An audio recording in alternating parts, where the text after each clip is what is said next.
we will go ahead and get started this evening, everybody. So, good evening, everybody. And I would like to call to order of the Sophia Travis Services Grant Committee meeting. Today is Tuesday, October 7th. Wow. Yeah, October 7th, 2025. And we have a quorum here, so we will go ahead and get started.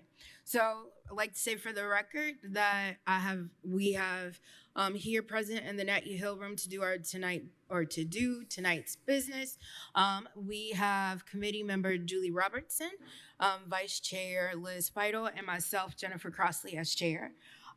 So I think it's always fun, and Cheryl Munson used to do this, where she would give a committee member an opportunity to say something about themselves and what they're looking forward to. So I think I'm going to do that, and I'll start with our newest member. So go ahead.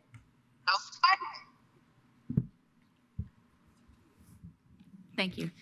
Hi, everybody. My name is Julie Robertson. I am the newest appointed community member to the Sophia Travis Grant Committee. I'm very active in the community when it comes to volunteering. My husband and I, we donate a lot of our time and money and our cooking skills to various fundraising things in the city. So some of you may have seen me on Facebook. But I look forward to the opportunity to sit on this committee and hopefully make some really good decisions how we allocate funds. So thank you. So I'm Liz Feidel. I'm new to the County Council. I'm pleased to serve on the Sophia Travis Grant Committee. I knew Sophia pretty well and am honored in serving on this committee to honor her in the work that she did and what we can continue to do as a community to help nonprofits. So I've read all the applications, so I'm up to snuff on that. I'm looking forward to hearing your presentations and looking forward to having discussions about what we can help do for each one of you.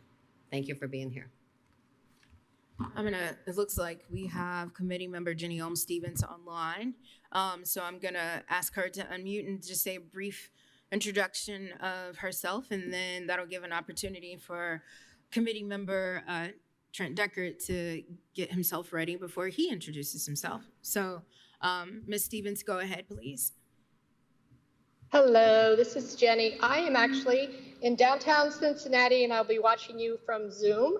There was a wreck and a traffic jam, and I got diverted, so that's why I'm a little late joining. Anyway, I'm a long-term volunteer in the community. I have done grant and program work for Indiana University and University of Cincinnati, and I've been an ardent supporter of our MCCSC schools and a longtime volunteer there. I'm eager to hear your applications and your discussions, and I thank you very much for the work you do in our community. You really help in so many ways. Thank you very much. Hi, everybody. I'm sorry I'm late. I'm Trent Deckert, an at-large member of the Monroe County Council and a member of this committee. I'm glad to be back. Sorry I'm late getting in here, but I'm so excited to see so many people graciously given from their time now that the rain has stopped. So it's good to be with you tonight. And again, I'm Jennifer Crossley, also on Monroe County Council, and I've been gracious, humbled, and honored to be a part of the current committee for the 4 years that I've served on County Council. And I got big shoes to fill with our dearly departed friend, Cheryl Munson, who this was her baby. Again, I just appreciate all the work that she put into, but lastly, appreciate all the work and dedication that you all are doing in our community each and every day. As you see, there's instability or unstableness rather in federal government, state government, and sometimes here locally. But you all are doing the work in the community to provide folks that you serve some type of stability. And for that, we are forever grateful for you. So first things first, everybody was supposed to sign in. So if you have not had a chance and opportunity to sign in this evening, please go ahead and come up to the table here. You'll see a pin and you'll just need to sign in. And then the next thing that I'll do is go ahead and kick this back over to our Vice Chair, Liz Feidel, to kick us off on how we are going to proceed with tonight's meeting. Thank you. So the list I have says agencies must be a registered 501c3 nonprofit organization. Grants primary areas Eligible for support are food, nutrition, security, shelter, and health, transportation assistance, climate change, emergency shortages, first responder, veterans assistance, excellence in government, youth enrichment opportunities. And then the evaluation criteria of the application is completion of all required reports from previous Sophia Travis grant cycle awards. Projects must primarily serve Monroe County residents. Extent to which dollar amount sought will accomplish the stated goals of the project. Extent to which the funds sought will leverage additional funds or assistance. Support for basic operational expenses will be considered but not given the highest priority. Okay. And once again, as a reminder, agencies this evening, as you are giving your presentation, you will have up to 3 minutes to speak regarding your application and project. The timer will be displayed in all of the screens here in the Nat U Hill room, and you will be given a 30-second sound when you are close to being up. So again, you have 3 minutes, 30 seconds before your time is up. You will hear. All right. And then after that, your time is up. And so we ask you, just for the sake of trying to get tonight's meeting rolling, and to be respectful of everybody's time, that you wrap up and then we proceed to the next person. Again, presentations are not required and not considered to be an official part of the award process. So I know we have some people that could not be here due to illness and other kind of conflicts here. However, if there is an agency that will watch this later, you are not penalized for not being here. You turned in the application. You did a really good job in doing that. So we will proceed accordingly. And lastly, this evening's presentations from the agencies, again, we will have no questions from the committee, and we will be not taking public comment during the meeting. The presentation order has been amended to allow a single application and collaborative application from the same agency to follow each other in an effort to be considerate of everyone's time. And everybody should have received the order of how you are going to proceed. And so if you have, in order to kind of move a little expeditiously, I will ask, it looks like we have first up the Catholic Charities. And so if you have the order of your list, I'm just going to say the next person, just go ahead and start sitting up front here. So when you're done, you can just pop up to the podium here and so forth. So again, the next person after that is Girls Inc. If you are here, just go ahead and come up and sit in the seat. And then after that, it's the gift that keeps on giving. So we'll just keep going until we are all done with tonight's presentation. So first up again, we have Catholic Charities. And then next up is Girls Inc. after that.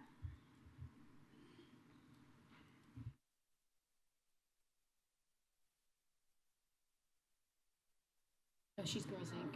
Oh. Oh, okay. Are you with Catholic Charities?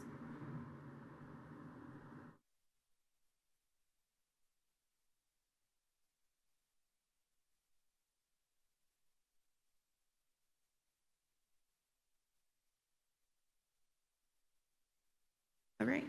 Okay, so we'll proceed. And again, if you already have the list in front of you, as you see the next presenter, let's just keep it rolling here and come up. So because Catholic Charities is not here, we'll have Girls Inc. and after that, Writing for a Change.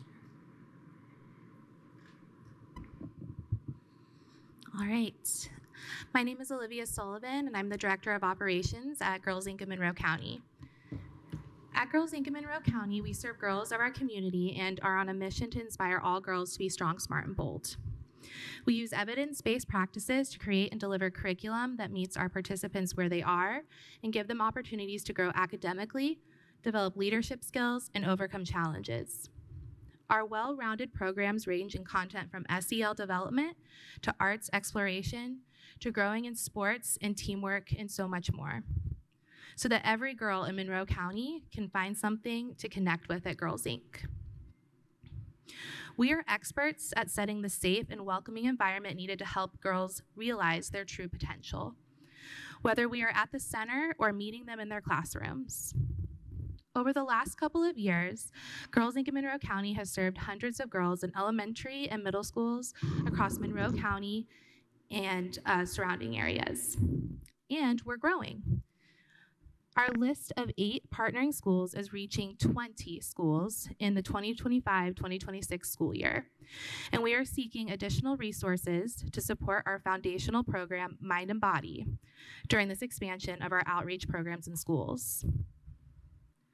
Mind Body is a comprehensive health and wellness program that is adaptable for all ages. There are 4 main content areas in this curriculum, including nutrition, physical activity, body image, and stress management, areas of life that affect girls on a daily basis. This program is truly a staple of the Girls Inc. experience, as it empowers participants to meet their needs, increase their confidence, care for their health, and equip them with lifelong skills. Girls who participate in the Mind and Body program show a growth in their knowledge of nutritional food groups, exercise, and coping strategies to help manage their stress. And they also develop an understanding of varying standards that allow them to appreciate beauty and the differences they see in themselves and others. The Girls Inc. National Organization prepares a report on the status of girls from across the country by comparing data collected from girls in the Girls Inc. programming to their peers who do not participate. The most recent 2025 findings are 73% of participants exercise at least 60 minutes for at least 3 days per week. They also found that 67% are happy with their bodies, and 85% believe they can make a difference in their community. 93% agree with this statement: girls like me can be leaders. With the support of the Sophia Travis Grant, Girls Inc. Monroe County is hoping to expand our reach and continue the positive growth of our Mind Body program. This grant will help broaden our initiative, lending to success of our school outreach partnerships and our response to the needs of the communities we serve. Girls Inc. is committed to ensuring that every girl has the tools. Thank you. All right. Thank you. All right. And then next up, we'll have, after Writing for a Change, New Hope for Families. And again, it looks like we've seen a couple of people that have walked in and haven't signed in. If you haven't signed in, please go ahead and see Ms. Kim Shell at the front desk here, and please sign in. Thank you. Welcome. Hi. My name is Amy Cornell, and I'm with the Ready for a Change Foundation of Bloomington. We are here to request $3,000 from the Sophia Travis Grant Fund. Over the past 2 years after COVID, we've resurrected our girls' writing programs. We've had some very successful Sunday afternoon programs called Girls Write. They were successful. The reason that they were successful is because we partnered with the Girl Scouts, who provided a lot of the funding for us so that we could offer these programs free. So girls and teens would come to our center, which is called New Wings. It's over next to Middleway House on Washington Street. And we would have afternoon programs, snacks, and a safe space for girls to write their stories, to write their poetry, and to express themselves. And we felt that they were wildly successful. We had over 30 girls on our mailing list, sometimes up to 18 girls in our center at the same time, writing stories and poems.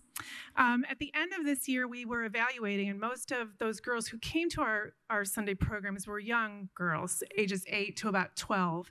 So we are really seeing a need to expand our programming for teens. And what we envision is something called Friday Night Writes, where we have open our space on Friday evenings from 7 to 9. We have facilitators there who are trained in our ways of holding safe space for girls and young women. And we hope to establish a series of bi-monthly programs for teens where they can write, we can have some snacks, and they can have an alternative to traditional Friday evening activities. Maybe they're not as interested in sports as some people, and I'd like to do something that's more along the lines of reading or writing and being with other girls and young women who like to read and write. The Girl Scouts are no longer participating with us, so we find ourselves in need for more funding, especially because we'd like to offer these programs free of charge to any girl that would like to participate. So we've asked for $3,000 to help us pay facilitators, pay for craft and hospitality expenses. Also, we do provide background checks on all of our facilitators, and those cost a little money. So anything you could give us would help to create these amazing programs for girls and young women. Thank you. Thank you. All right. So I'm just gonna do this. So the next three people that we have are New Hope for Families, St. Vincent de Paul, and Community Kitchen. So that is the order. So if those folks are here, you can sit in the seats here, and then you can proceed. Welcome. Ready? All right. Yes. Hi, my name's Chase Teckington. I work at New Hope for Families. I want to thank you all for your dedication to our community, giving your time to consider how to best leverage Sophia Travis funds.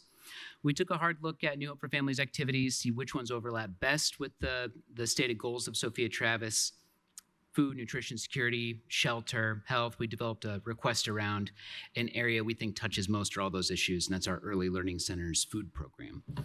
As you're all aware, our community has a lack of affordable housing, the lack of affordable childcare, and put together, those two shortages mean that families, especially families with children birth to 5, struggle to find decent, affordable childcare that would enable them to work enough hours to pay their rent and meet their basic needs. Today in Monroe County, anywhere between 30 and 40% of the individuals who are experiencing homelessness, 30 to 40% of the people who are in shelter or sleeping outside, are members of a family with children. And you're most likely to experience homelessness, you're most vulnerable to it in your first year of age. I think those statistics really speak to the way the two issues of childcare and housing are intertwined. And families need childcare so they can work, keep their homes. When childcare is missing, we see people lose the other two downstream. They lose their income and they lose their housing. So as many of you are also aware, recent state funding cuts to the CCDF voucher program. That used to be the KC voucher. It helps working low-income families afford childcare. They lowered the weekly reimbursement rate, which exposes low-income families to much higher co-pays for childcare.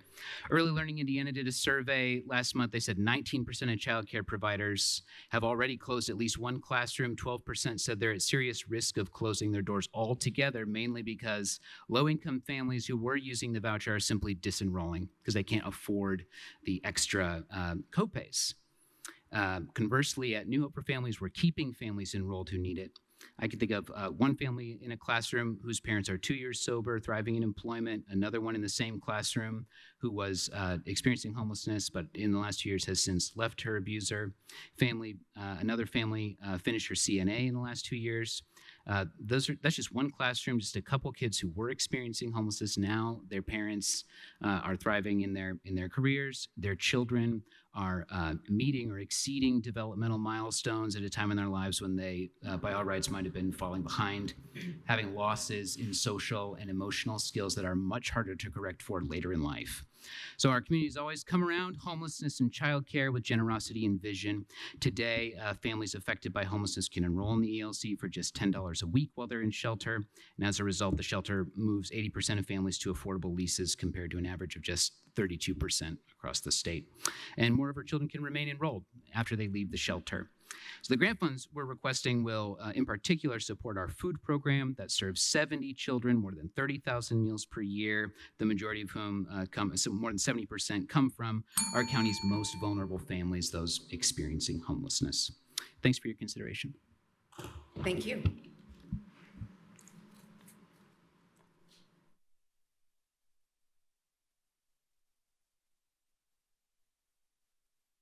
Hello, my name is Bob Zur, and I'm president of the Bloomington St. Vincent de Paul Society, serving Monroe County. Our mission is to provide safety net services for families and individuals in our community who are often suffering, forgotten or deprived, the working poor, the homeless, those who have been incarcerated, and all people living on the margins of society. We have no paid staff, and last year our 70-plus volunteers donated over 20,000 hours of service to assist 2,422 households, or 4,846 community members, many of which were children. We provided over $200,000 in financial assistance and collected and distributed over 6,000 pieces of furniture and 336 appliances.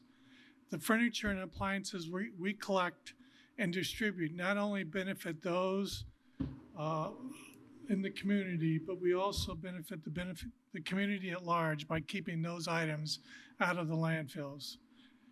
This year, we are requesting a total grant of $11,560 to purchase 40 twin, 40 full, and 40 queen-size platform bed frames and 50 adjustable standard bed frames. Platform bed frames do not require box springs, which will also help to alleviate a chronic box spring shortage. Besides getting the bed off the floor, a bed frame helps provide support for better sleep and prevents mold, insects, and dirt from getting in or on the mattress. In the last 12 months, St. Vincent de Paul distributed 713 mattresses, but only 623 bed frames, meaning there was a shortage of 90 bed frames. Without last year's Sophia's Traverse grant, which allowed us to purchase 80 bed frames, we would have been short 170 bed frames. Anticipating a similar 170 bed frame shortage in the next 12-month period without grant funding, St. Vincent de Paul has structured this year's request to meet that need.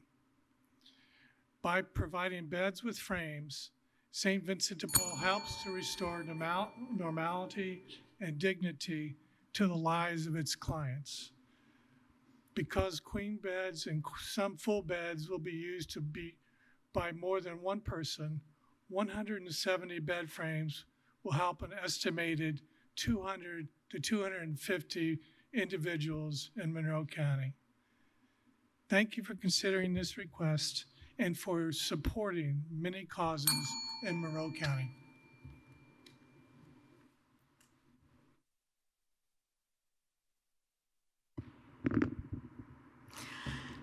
Good evening. I'm Kimberly Goy. I'm Development Manager for Community Kitchen of Monroe County.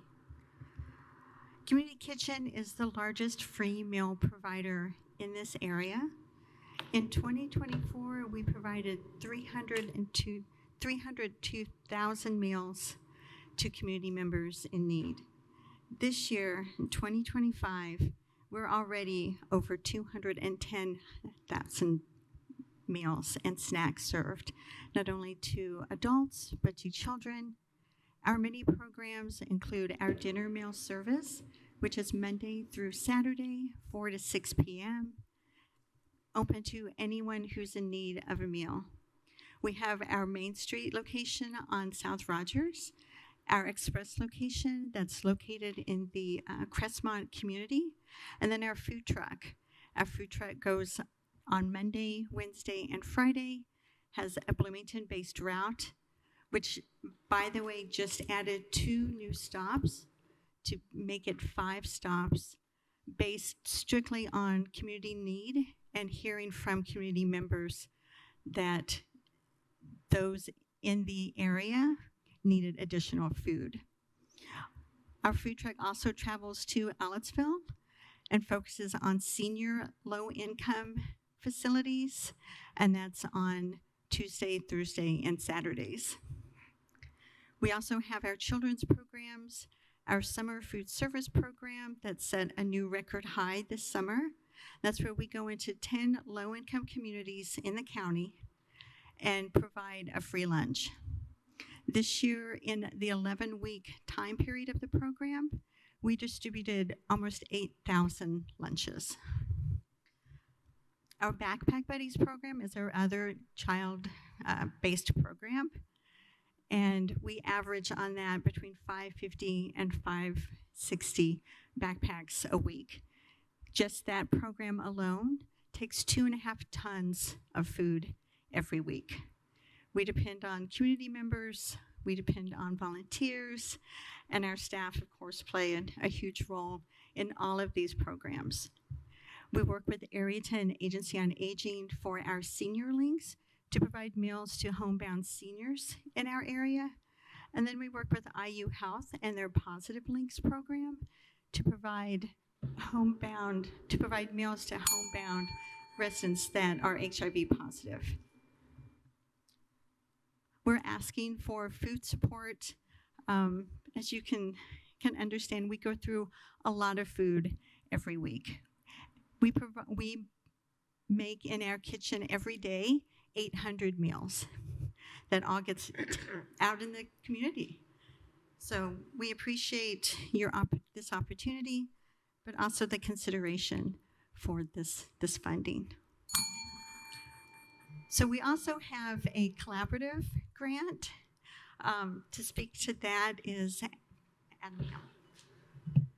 Hey everyone, how are you today? Hello. So Vicki Pierce asked me to come in and talk about the collaborative grant, as I've been helping manage sort of all 14 agencies getting together and talking about how we're going to do this together. I will be coming back later as the Director of Community Engagement for Stonebelt, but in this specific instance, I'm talking as CPR B-Town.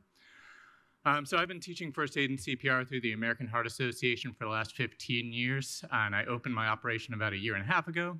Last year, the County Council helped us run a program with 14 nonprofits to train 198 nonprofit staff and volunteers in our community in first aid CPR. Based on the sheer number of individuals trained, at least 2 life-saving incidents that I was told about, this program was a resounding success. So for last year's funding, I just want to say thank you for all of that funding and making sure that our community is a safer place. I'm proud to collaborate with a new group of local nonprofits this year to make CPR and first aid training more accessible to the people who need it most. So through my work, I've trained literal thousands of people across Monroe County, from nurses and teachers to childcare workers and volunteers. One thing I've learned in just working in the nonprofit field for so long is that most nonprofit organizations can't afford to have their own CPR trainer on staff. And training one up, as soon as you do, they end up leaving for other opportunities. And calling someone in to train your staff regularly is also very expensive.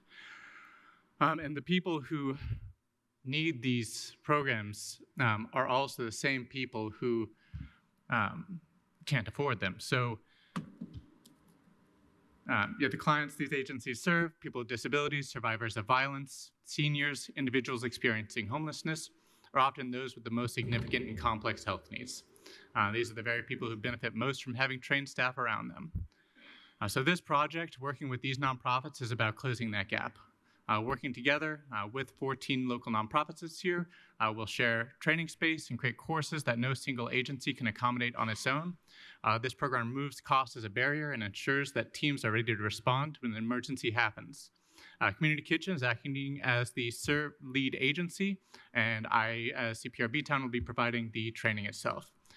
The organizations involved in this collaborative grant are the Community Kitchen of Monroe County, All-Star Imagination, Bloomington Bicycle Club, Bloomington Center for Global Children, Bloomington Refugee Support Network, Bloomington Symphony Orchestra, Monroe County CASA, Down Syndrome Family Connection, Harmony School, Hoosier Hills Food Bank, Jewish Theater of Bloomington, Monroe County Humane Association, Sojourn House, Wild Care.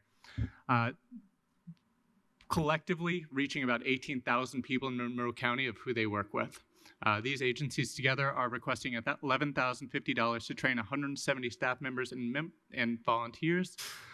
With your support through the Sophia Travis Community Service Grant, we can ensure that every organization has access to life-saving education that no nonprofit in Monroe County has to choose between funding its mission and keeping its people safe. Thank you. Thank you.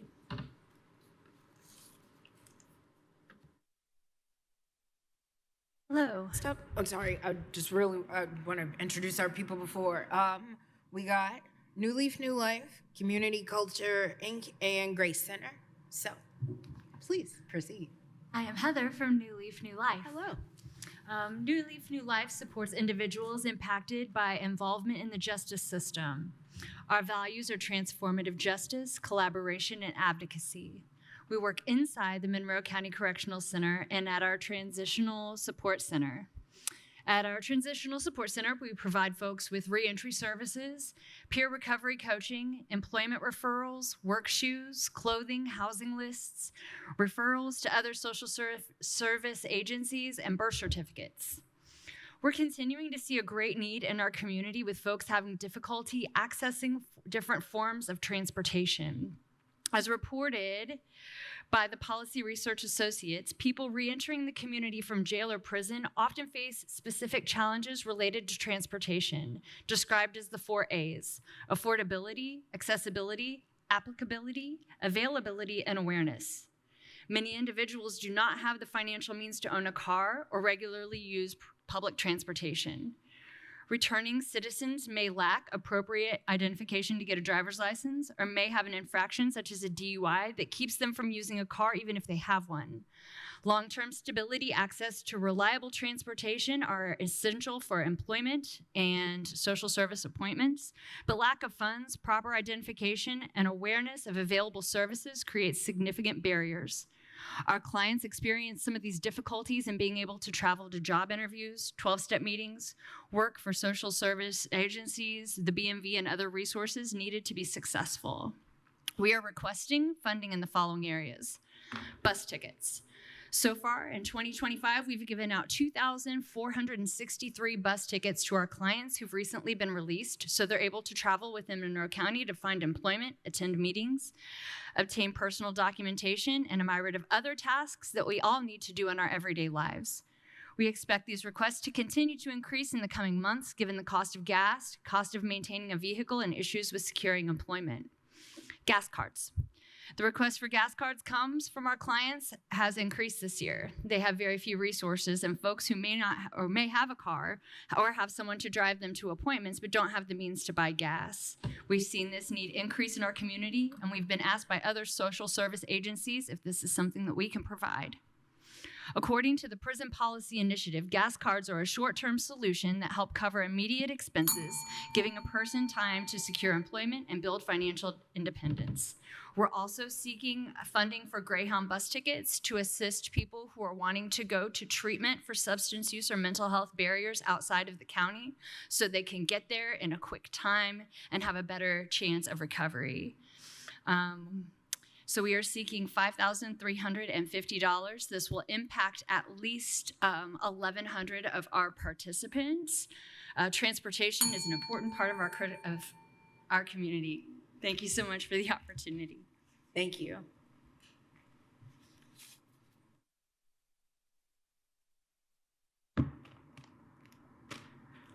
Hi, my name is Gavin Everett. I'm the founder and CEO of Community Culture, Inc.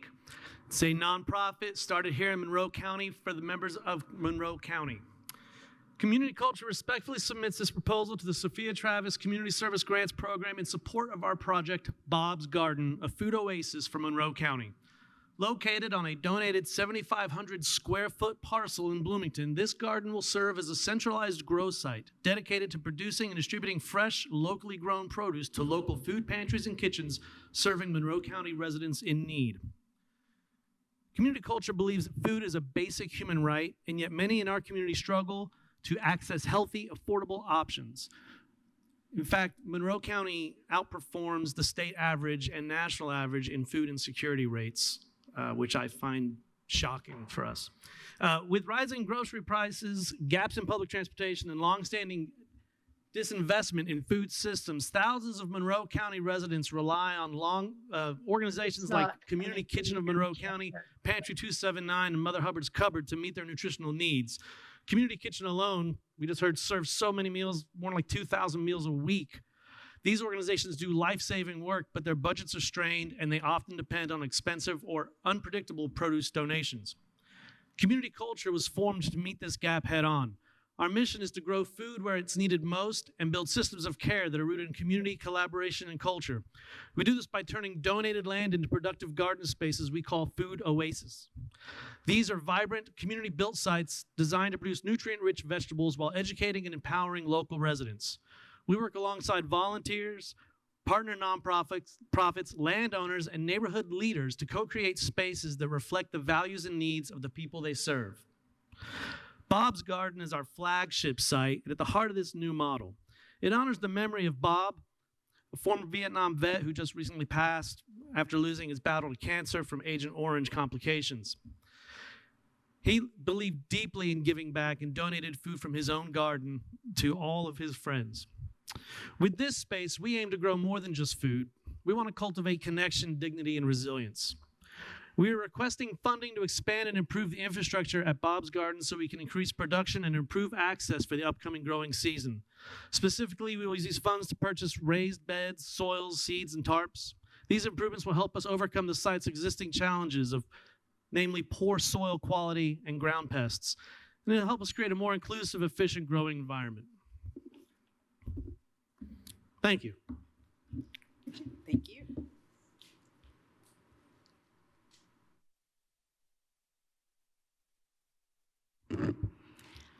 I'm Vicki Sorensen, and I'm president of the Grace Center, Inc. Board of Trustees. Grace Center, Inc. is a 501c3 food pantry serving the townships of Clear Creek, Indian Creek, and Polk in Monroe County. Our pantry is located at the Clear Creek Trustees Office in Harrodsburg, and we're open on Thursdays from 3 p.m. to 6 p.m. It's the goal of the Grace Center, Inc. to provide food that is nutritious, as well as promote social interaction with our shoppers. We receive food donations from individuals, organizations, and the Hoosier Hills Food Bank. Additionally, we rely on grants and charitable monetary contributions to purchase perishable food, staples like milk, eggs, and bread, as well as non-perishable items like canned goods. We strive to provide fresh produce and a meat item each week. Our volunteers purchase these items as needed. Currently, we are serving 25 to 33 families each week, and as a small pantry, it doesn't take long for our shelves to go bare. So on behalf of the Grace Center Board of Trustees, we want to thank the Sophia Travis Grant Committee for your time in the process of working toward helping many different organizations like us in the community. Thank you.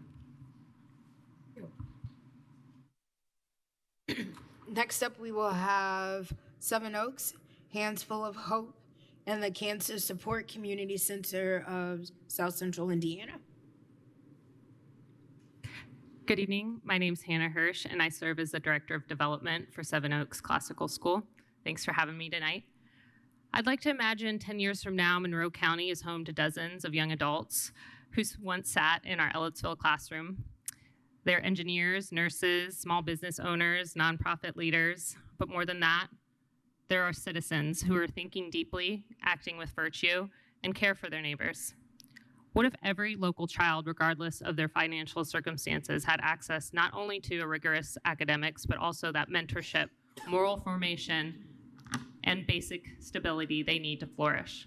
That isn't a fantasy to us. It's a vision at the heart of our Seven Oaks mission.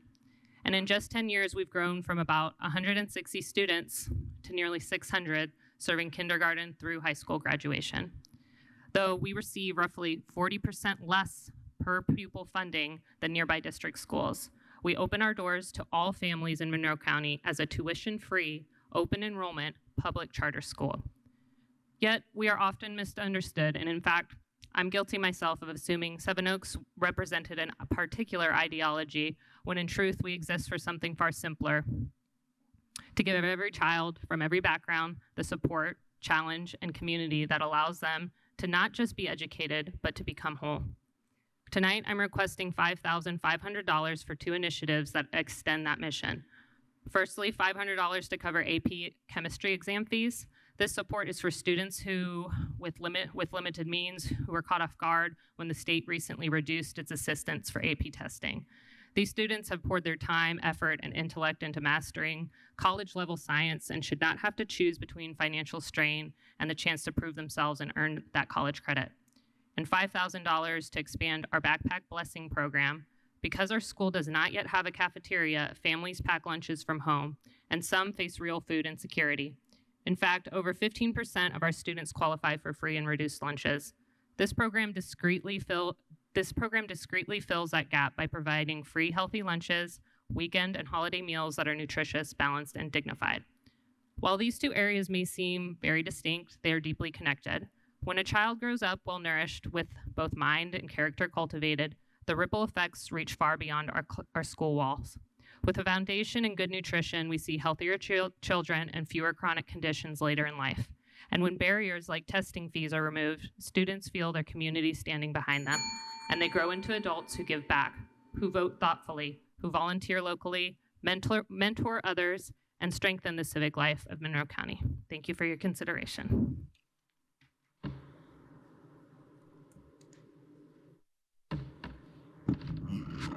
Counselor Crossley, Yes. we do not have a sign-in for the cancer support community. Okay. So if there's anybody here for Cancer Support Center, again, please see Ms. Kim Shell and sign in, and we'll proceed. Thank you. Hello, my name is Raheem McMillan. I'm Kayla.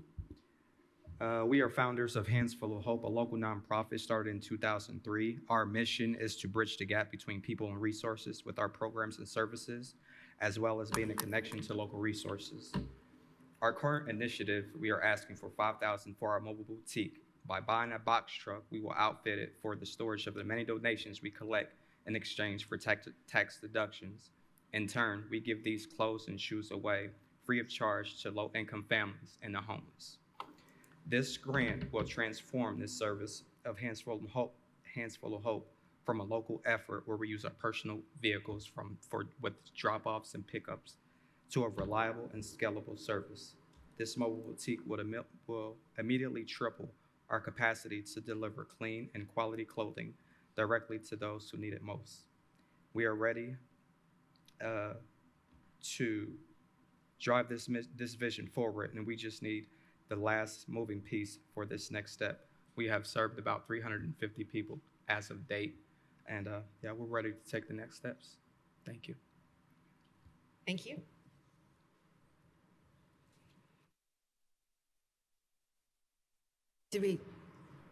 Nobody? Okay. All right, next up we will have SCAP, Writers Guild, and Middle Way House. We don't have anybody signed in for Middle Way House. Okay. Go ahead.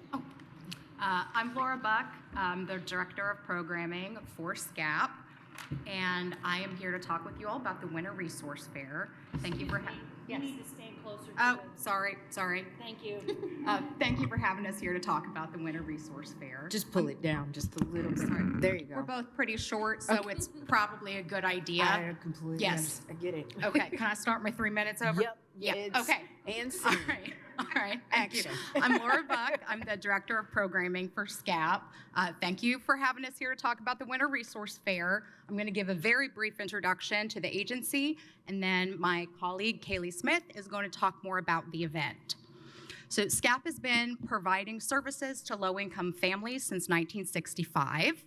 Our programming is designed to help families attain personal and economic independence and never to just be a directionless handout.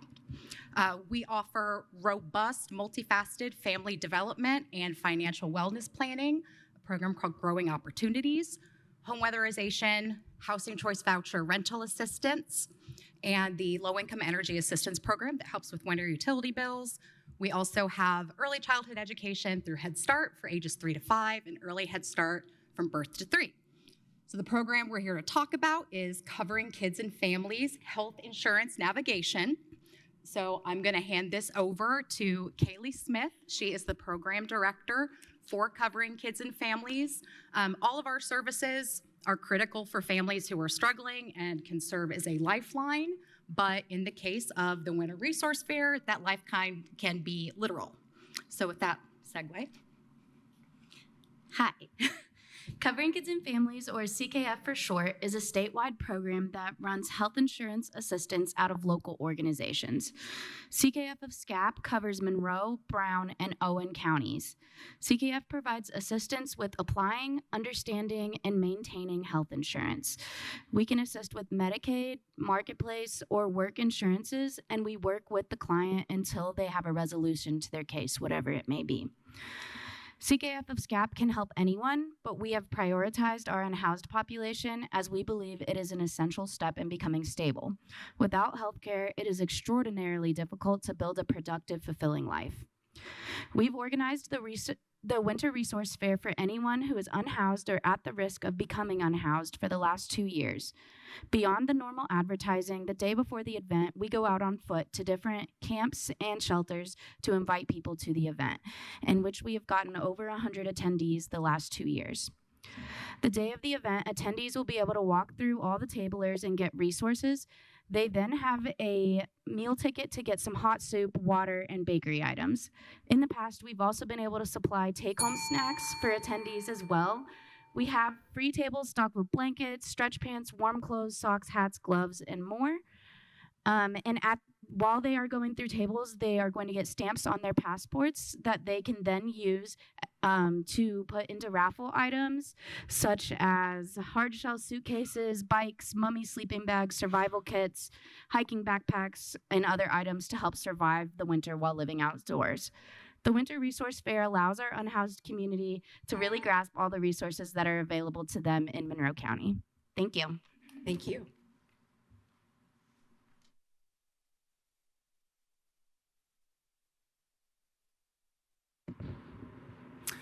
Hi, my name is Molly Gleason. I'm a volunteer with the Writers Guild at Bloomington.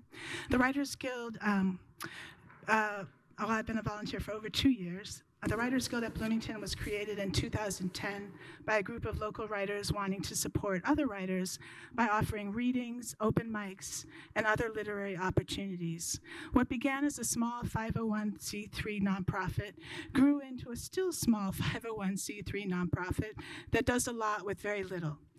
We have a 3-member board and a group of dedicated volunteers who run our social media, website, scholarship program, an ongoing writing workshop, and other programming, including 3 reading series each month. First Sunday prose, second Thursday spoken word, and last Sunday poetry. Each event has at least 2 featured readers and wraps up with an open mic where anyone who has something to read in front of an audience may. The Writers Guild has also hosted many other events, including a local author book fair last year at the Monroe County History Center, poetry on demand and spoken word stage at the 4th Street Festival every year, along with other places, and countless collaborations with musicians and other artists. This November, we're hosting award-winning author Aminata Forna for a talk, The Power of Storytelling, at the Monroe County Library, and all of our programs are free and open to the public. This application is specifically for the First Sunday Prose Reading Series held at the first of the month at the Juniper Art Gallery. We would be thrilled to receive this grant. We're asking for $1,500 as a way to offer some compensation for our venue and to offer honoraria for our featured readers. The Writers Guild greatly values our collaborations of all sorts, but in particular those with local businesses like the Juniper Art Gallery. We know local businesses are hurting, and if we could offer something to help out with that, we would be grateful. The First Sunday Prose Reading Series has often worked with other organizations and featured readers from many, including Vital at the library, which is volunteers in teaching adult learners, Women Writing for a Change, Stonebelt, and the Monroe County History Center, to name a few. Our themes for this series have featured writers for Voices of the Incarcerated, Developmental Disability Awareness Month, Teachers and Students, National Literacy Month, Pride Month, and more. In the near future, we'll feature Farm Memoir, Indiana History, and Asian American and Pacific Islander Month. The Writers Guild is always looking for ways to collaborate with other organizations and to build community, and the Sophia Travis Grant would help us continue this part of our mission. Thank you. Thank you. All right. Next up is Ivy Tech Community College, Eclipse Productions Company, and Restore Habitat for Humanity of Monroe County.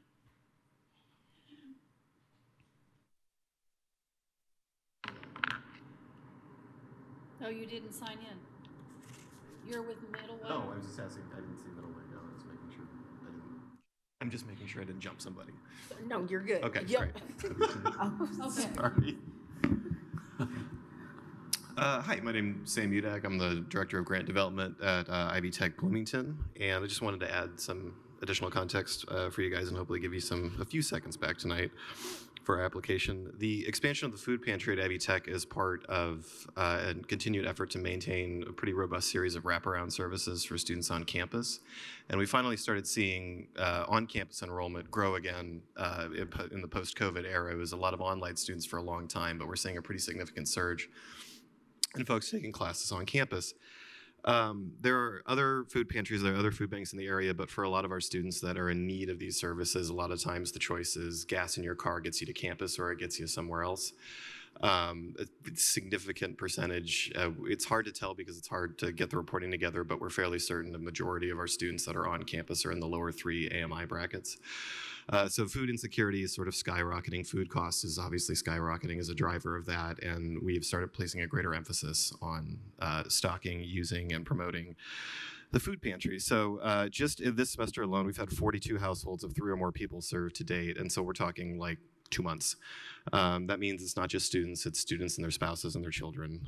We've had 64, and these are all self-reported. That's part of the problem. We don't require any kind of disclosure of information to get folks the food they need, but we have at least 64 Monroe County households. At least 80 students have voluntarily signed in, but based on the amount of food being taken and our general expectation, we think it's a lot closer to 125 students just this semester. So we're talking mid-August to right now.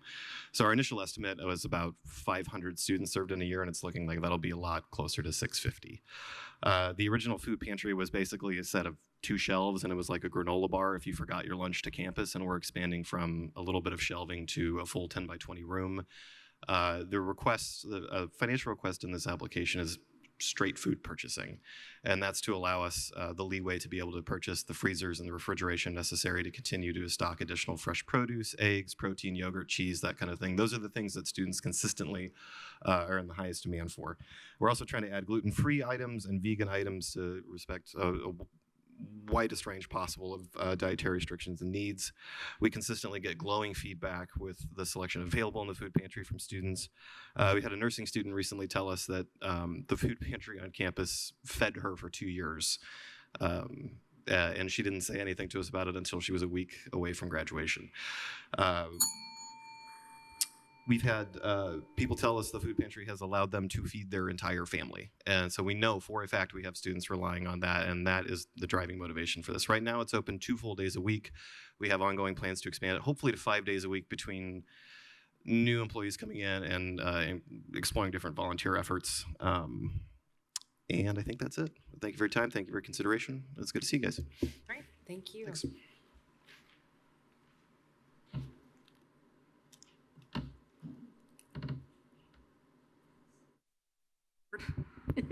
Hold on, he was really tall. Okay. Hello. My name is Shayna Serval, and I serve as the development director for Eclipse Productions Company. We are an all-volunteer local nonprofit theater company. Eclipse was founded on a simple but radical idea that high-quality theater should belong to everyone, not just those who can afford it, and not just those who have already made it in the industry. It is our mission to empower local talent through economic and professional development, and to break down traditional barriers with affordable theater for all. Eclipse is proud to be the only theater company in town that offers pay-what-you-will ticketing for every performance, ensuring that cost is never a barrier to accessing live theater. In just 2 years, Eclipse has grown from an idea shared by a few passionate artists into a professional company employing over 70 local artists, paying out more than $10,000 in artist stipends, and reaching over 900 audience members in Bloomington and Monroe County. We serve our community in 2 key ways. The first is by empowering artists. Every actor, every designer, and every technician we hire is local. We offer professional training, real-world work experience, and resume-building credits that help emerging artists take the next step in their careers without having to leave Bloomington to do it. Second, we enrich the community. Our productions go beyond the stage, from family game nights to live music in the lobby to talkbacks with health professionals and local leaders. Every event is designed to connect people, to spark conversations, belonging, and joy. We are not just putting on plays. We are building a community through storytelling. We're requesting $10,250 in funding, which will go directly towards artist stipends, aka the heart of what we do. Paying our artists fairly is not just an expense, it's an investment in the people that bring art to life. These stipends currently account for 30% of our total budget. We can continue offering meaningful, paid opportunities for local talent while keeping our productions affordable for all with your support. At Eclipse, we believe that when artists thrive, communities thrive. I want to thank you for considering our work and for helping us keep the lights on, both on stage and in the hearts of the people that we serve. Thank you.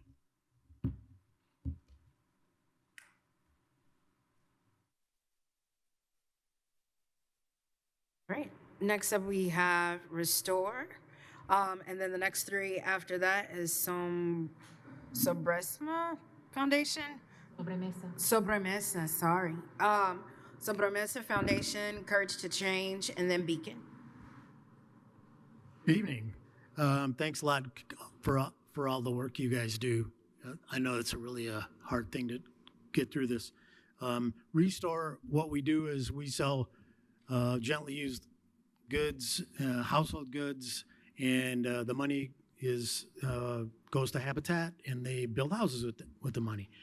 So we keep looking for things to do more and to be better. So this year, with that in mind, we're requesting $8,750 to help create a program to feed our volunteers, and about $180 to make some T-shirts for them. The Feeding Our Volunteer program will provide nutritional food to our volunteers. You can describe it as a small lunch. You can describe it as some supplemental food. Each week, we have about 47 shifts, 47 opportunities with the people that are volunteering at our store to give them some of this food and to feed them kind of lunch. So that ends up being about 2,300 opportunities for a year to feed them. Volunteers at our store they are income eligible. There's only one that I can think of that is not an income eligible individual. And what we're doing is getting them their future homeowners. They're persons who are completing community service. There are refugees who are in our program to work at our store. We're a fundraising entity for Monroe County. We're a 501(c), and we try to generate the money to go to Habitat. Every time we do anything that helps us not spend our money for the program, it helps allow more unrestricted funds go to building houses in Monroe County, right here in our community. I'm doing really good. You are. So the Feeding Our Volunteers program will not only help people directly by giving them some food in our store when they're there, but it'll also help get more money to Habitat. I really thank you for consideration, and if there's any questions you have later, you can email me. If you want to come volunteer at Restore, you can come down to Restore and volunteer. Give us a call, and we'll put you to work. And thanks a lot for what you do. Thank you.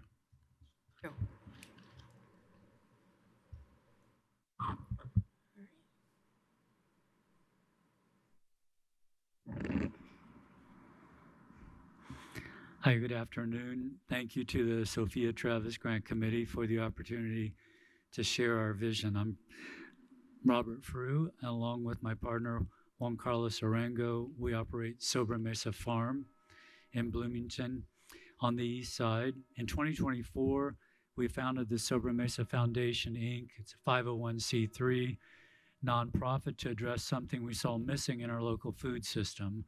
That was a bridge for newcomers and marginalized farmers to find belonging, purpose, and opportunity through the soil and learn about environmental stewardship. Our project, Growing New Farmers and New Lands, is an incubator-style program designed to support refugees and immigrants who have agricultural experience but face barriers to restarting their livelihoods here in Indiana. Over the last 2 years, we worked closely with Exodus Refugee Immigration, volunteers, and local partners to help refugees find work and healing in farming. After training and employing 4 newly resettled individuals at Sober Mesa Farm, we realized the power of this connection and the need to build something lasting. Through the incubator, we'll offer a 10-week paid internship in regenerative agriculture. They learn practical hands-on skills, soil preparation, crop planting, composting, business development, and how to market culturally relevant crops. Training will take place at Sober Mesa Farm and nearby leased land on the east side of Bloomington. We'll partner with local churches whose congregations include many recent arrivals and the Center for Rural Engagement at Indiana University. These relationships ensure that participants are supported not just as trainees, but as members of a growing community network. Our goals are clear: grow new farmers by offering paid supported training to refugees and limited resource individuals, build food sovereignty by helping them grow crops that reflect their culture and traditions, create economic opportunity through market sales, CSA programs, and future employment, and ultimately establish land access pathways through partnerships with land trust and USDA programs, ensuring that today's trainees can become tomorrow's farm owners. Sober Mesa Farm was honored to be featured in Farm Aid 2023, and that partnership helped us secure seed funding to begin developing this program. With support from the Sophia Travis Grant, we can take that to the next step, launching our first cohort in 2026 and creating a lasting model for inclusive regenerative farming right here in Monroe County. At its heart, the Sober Mesa Foundation believes that farming is more than food production. It's a path toward building, healing, and empowerment. With your support, we can grow not just crops, but new roots of community and opportunity for families rebuilding their lives in Indiana. Thank you.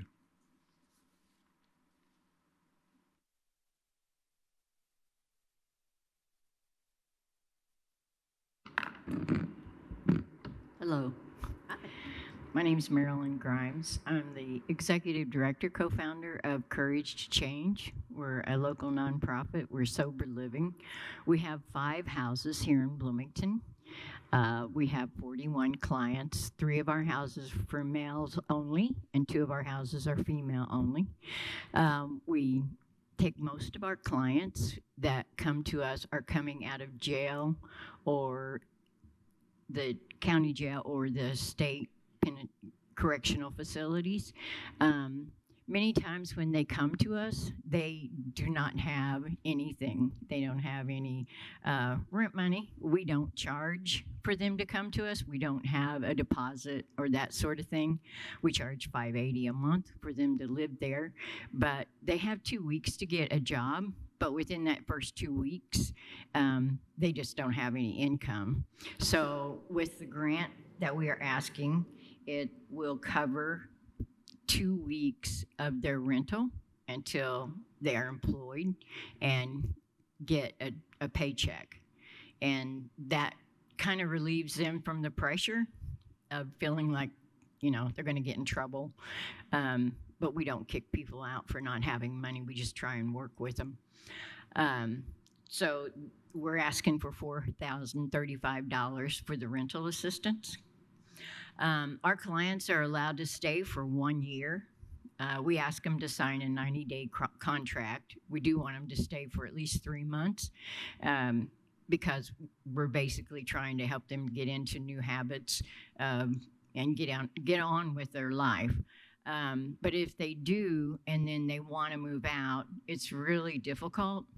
And Bloomington's got high rent, high deposits, and then you have utilities and all these things. So we are asking for $3,000, and this is a move-out fund. So it would give 6 clients $500 each. That would go against utilities, or if they need it, for the deposit. It does not go to the client. It goes straight to the rental property or the utility company. And then that will help them find a place of their own and be successful. That's our goal.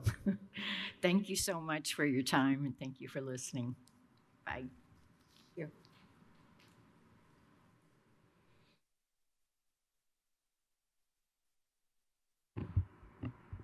Hello, I'm Amy Kendall. I'm the development director at Beacon. Beacon's mission is to aid and empower people experiencing extreme poverty, especially hunger and homelessness.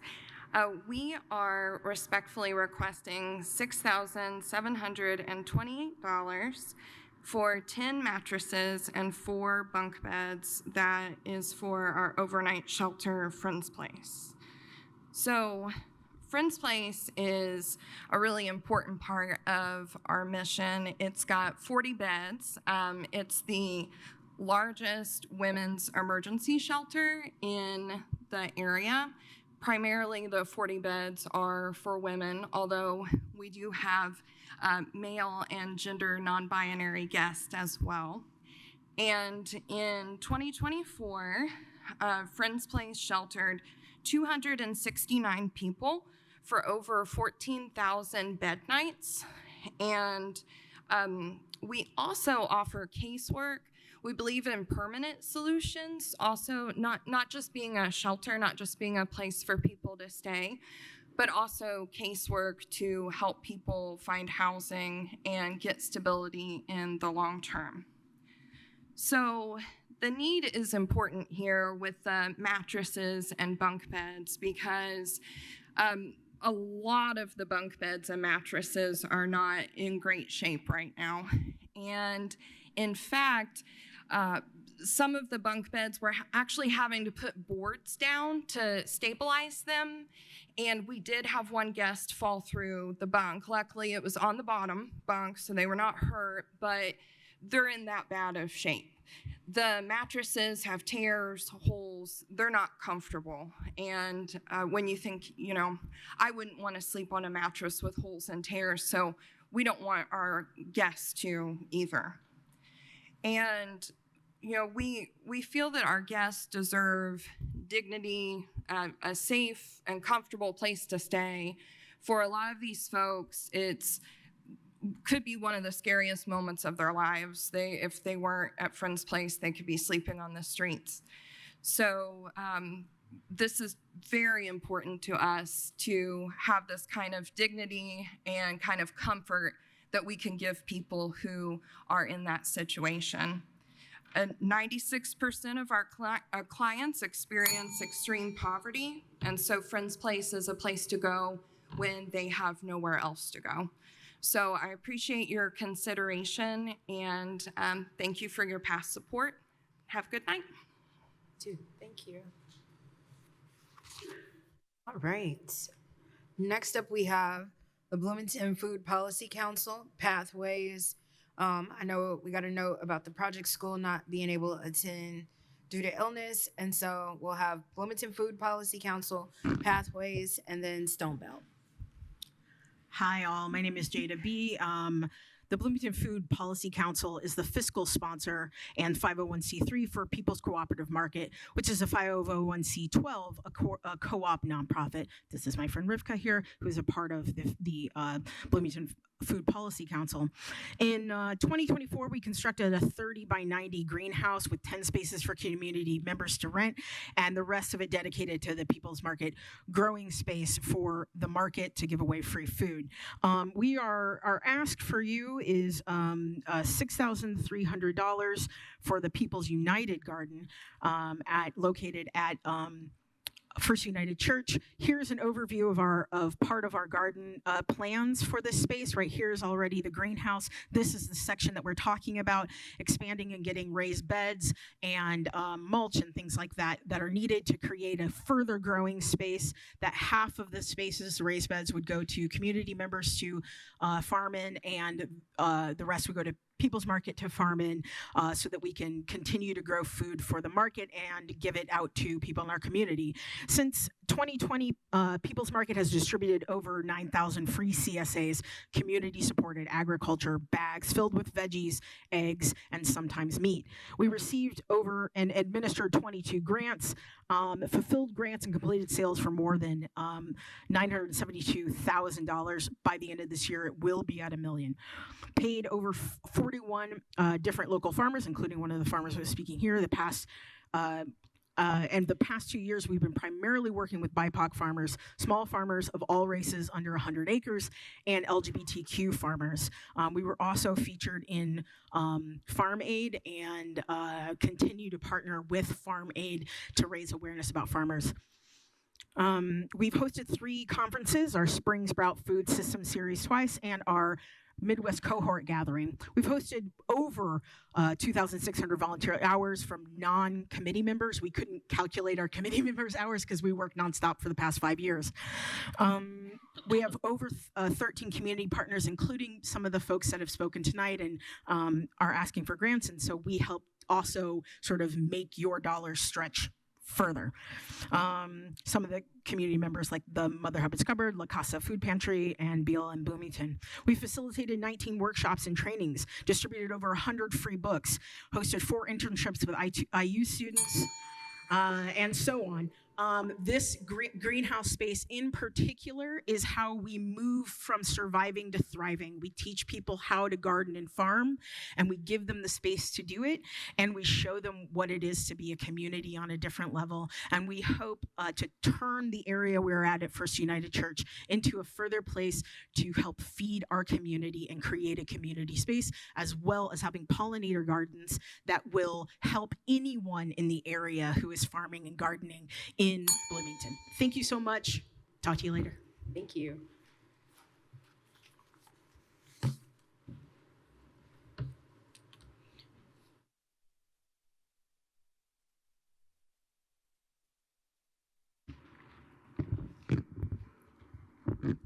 Good evening.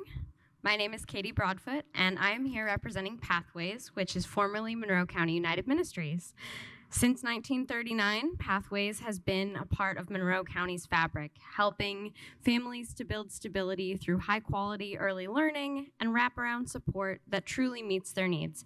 The most important thing that you need to know about Pathways now is that we are a full family multi-year program where our goal is for children to leave us ready for their first day of kindergarten and for their caregivers or their custodial parents to be able to sustainably meet their family's basic needs without the help of us or of other social service agencies. We've seen a lot of people requesting food, so we're trying to reduce social service duplication. And then our other goals for the families are for the caregivers to have an emergency savings and then also to have an asset in their name by the time they leave us. So at our Compass Early Learning Center, 94 children every single day receive full-day, affordable, accredited care.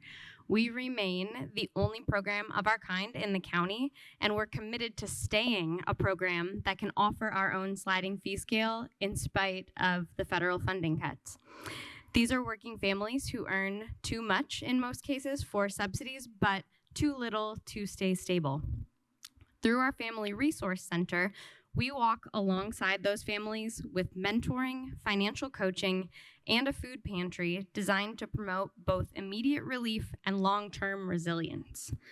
Every week, about 45 of our families rely on our food pantry, which saves them an average of $75 per week.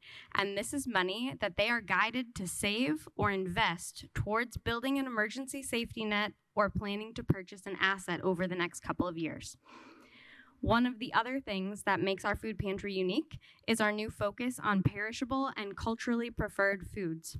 Items like milk, eggs, dairy alternatives, and frozen meats that most food pantries can't regularly offer. These foods are rich in nutrients essential for children's growth and health. They also allow families from diverse cultural backgrounds to prepare traditional meals, foods that feel familiar, dignified, and comforting.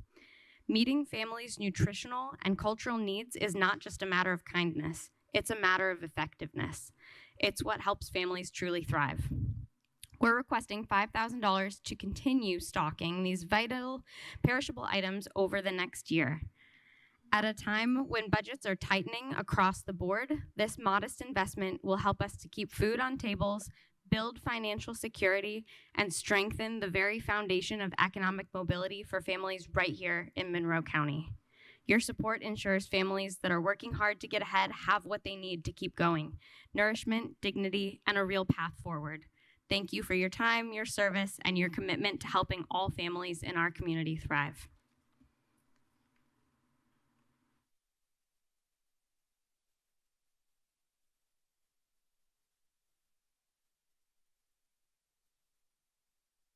Okay, this time I am going to be talking about Stone Belt.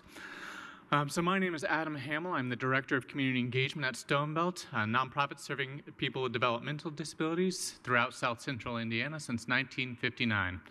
Stone Belt was founded by 9 families who believed in creating opportunities for their children with disabilities, opportunities that didn't exist at that time. Today, we support over 1,200 individuals with a wide range of developmental disabilities, helping them live independently, gain employment, and fully participate in our community. In 2000, Stone Belt established Milestones, a mental health clinic that not only provides nursing, behavioral, and mental health support, but also provides therapy services to individuals with disabilities and children suffering from depression, anxiety, and anxiety disorders. Among the therapies offered is play therapy. Play therapy is an evidence-based approach where toys, art, sand trace, and role play become the language of healing. A child who has experienced trauma might use figures and a sand tray to act out fear or anger. A young person with autism might use sensory items like kinetic sand to regulate emotions. Dolls and pretend play props allow children to practice empathy, communication, and family roles. These tools help clients build resilience, self-regulation, and social understanding. To strengthen and expand our work, the Milestones Division of Stone Belt is requesting $3,000 from the Sophia Travis Grant. These funds will allow us to purchase items that will enrich the therapeutic environment: sand trace and figures, diverse dolls that represent children of all backgrounds, dramatic play props, sensory tools, and organizational materials that make the space safe and welcoming. With these resources, we expect to see greater engagement in therapy, improved emotional regulation, stronger social and family skills, and most importantly, children feeling seen, supported, and empowered. These items will directly support hundreds of therapy sessions every year and will serve clients for years to come. I appreciate your consideration. Thank you. Okay. Next up, we have Tandem, Big Brothers Big Sisters, and Meals on Wheels. Shorter. Hi. Tandem is a hub for perinatal and reproductive services in our community. From our postpartum house, which is the first of its kind in the country, to the Hoosier Diaper Program, postpartum doula services, and support groups and educational programming, Tandem services are accessible for all, regardless of ability to pay. The need for Tandem is evidenced by our rapid growth and the stories of our clients. As a 5.5-year-old nonprofit with the unfortunate timing of launching alongside a global pandemic, we have grown from an idea to serving hundreds of clients every month and at least 500 unique families per year. In a county with just over 1,000 births per year, we are filling a critical gap and impacting the lives of many. We want to ensure that no one feels alone, that no one has to choose between food and diapers, that families can thrive and not just survive. Through partnerships and careful strategic planning, Tandem is determined to create a sustainable model of care, but we are getting closer to that every month. But as a young nonprofit, we have no cushion to fall back on. A single month without adequate donations and grants coming in can mean unpaid rent and the potential closure of Tandem. Again and again, I write grants to request funding only to find that they will not pay rent, will not pay salaries, and will not pay utilities. But these are not overhead, these are essentials. Paying these essentials makes everything we do possible. Without them, the vital programs we run that other funders love to fund will cease to exist. I want to give you an example of the kind of impact Tandem can have. We had a mother who came to Tandem regularly for groups, resources, and support. Her baby experienced a medical crisis of the worst kind you can imagine, and this mother knew she could come to Tandem for help. Not only did she come to Tandem and to our staff, but she came for the community that we had built for her, that she had built for herself, and she wouldn't have had otherwise. And so the family she met through Tandem stepped up to provide meals, emotional support, and love through the hardest parenting journey of her life. This level of community building is one of the things we cherish most at Tandem. We hope that the Sophia Travis Committee will help us fund our essentials so we can keep serving our community. We know that serving new parents helps break cycles of adversity, reducing adverse childhood experiences, and yielding positive health repercussions for those parents and their children for decades to come. And we're so grateful for your support. And I wanted to say, last year you funded our mental health support groups, which received very minimal funding for last year, but that funding allowed us to keep it going. And this year we're partnering with the Ursay Institute at IU and have fully funded our mental health groups for the entire next year, but it doesn't cover rent. Thank you. Thank you.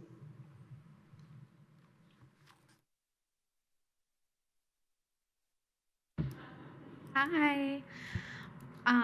My name is Darby, and I am here representing Big Brothers Big Sisters of South Central Indiana. I am our program director. I am super excited to talk to you guys tonight about our initiative that we're hoping to fund with funding from Sophia Travis. The initiative is called 1-to-1 Plus Digital Initiative, Advancing Mentoring with Technology in Monroe County. At Big Brothers Big Sisters, our mission is simple: to create and support one-to-one mentoring relationships that ignite the power and promise of youth. But as the world changes, so do the ways that we connect. Most of our littles face challenges in finding consistent engagement or opportunities, and we knew that technology could help us bridge that gap. The other great thing is all of our programs for our families are 100% free. Through this grant, we'll equip our mentoring programs with modern interactive tools, including a portable LG Stand By Me monitor, student response clickers, a digital projector, curriculum building software, and remarkable 2 tablets that will allow our staff to go completely paperless.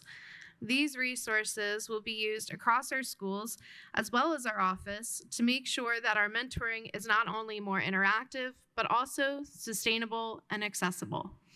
By integrating these tools, we are not only improving how our mentors and youth connect, but we're modeling an environmentally responsible and equitable way of working. Research shows that interactive technology increases motivation, learning, and confidence, and this initiative will help our mentors and littles experience this firsthand. We're deeply grateful for this opportunity and for all of you for believing in our mission and vision, and your support will help us to ensure that every child in our program here in Monroe County has the chance to see, learn, and dream a little bigger, with technology and mentorship working hand in hand. Now, as always, I always like to do a plug for our volunteer need. We are making lots of matches right now, which is very exciting, but our need for mentors always continues to grow as we continue to expand our program and explore new opportunities. So if you or anyone else watching this tonight is interested in knowing more about becoming a big or new ways to support our programs, please visit our brand new updated website at bigsindiana.org, and you can either connect with our team or start the process to become a big. So thank you.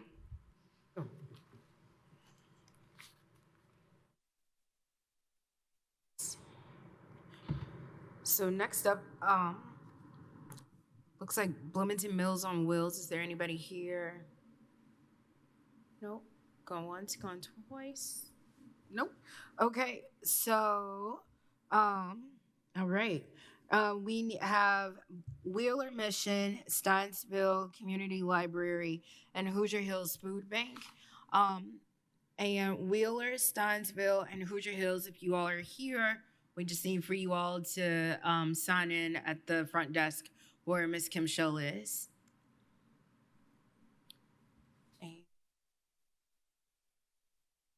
Nobody? Okay. Okay, next up on deck here, we have the Boys and Girls Club of Bloomington, Constellation Stage and Screen, and then the Wonderlab Museum.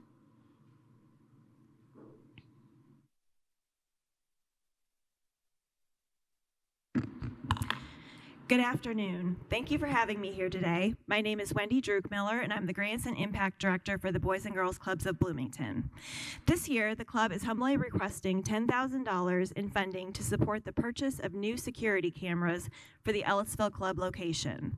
These cameras will replace Hike Vision brand cameras that are now banned in many state and local government buildings in accordance with the National Defense Authorization Act due to national security concerns. As the Ellisville Club operates out of a building that is owned by the Richard Bean Blossom Community School Corporation, this ban is also applicable to our cameras. The safety of our members is our top priority, and cameras help to ensure this in several ways. They are crucial tools for club leaders to be able to monitor and track everyone who is in the building, ensure transitions between activities and programs are structured with adherence to safety, verify that club staff are actively monitoring and supervising youth, and respond quickly to facility hazards, medical emergencies, major behavioral incidents, and other concerns. Most importantly, though, cameras are vital to the prevention of child abuse by providing the ability to confirm that club staff and volunteers maintain appropriate physical and verbal interactions with youth and are not engaged in any red flag activities, as well as to closely observe high-risk areas and activities. Systems for monitoring and supervision are essential in managing the risk of abuse, as it has lasting negative consequences, including depression, substance abuse, relationship problems, increased future risk of heart disease and obesity, and suicidal ideation. The Ellisville Club fills a significant gap for local youth and families that are in the greatest need of our service. It is a place of belonging, connection, and hope. For only $20 per year, members receive transportation from their school location to the club, a healthy snack, access to a multitude of high-quality programs, and guidance from caring adults, all in a safe environment. This club location has nearly 400 registered members, an average daily attendance approaching 240 youths, and has over 30 staff, student interns, and volunteers in its building each day. Support from the Sophia Travis Community Service Grant will allow us to purchase the security cameras necessary to ensure the continued safety of our buildings by controlling access, assuring safe practices are being followed by staff, volunteers, and members, identifying structural hazards, decreasing response time to emergency situations, and mitigating the risk of abuse. In addition to keeping them physically safer, it is a signal to our members that they matter to us. Their safety is important to us, not just physically, but emotionally, mentally, and relationally. Youths who are physically and emotionally safe have greater capacity to learn, grow, and thrive.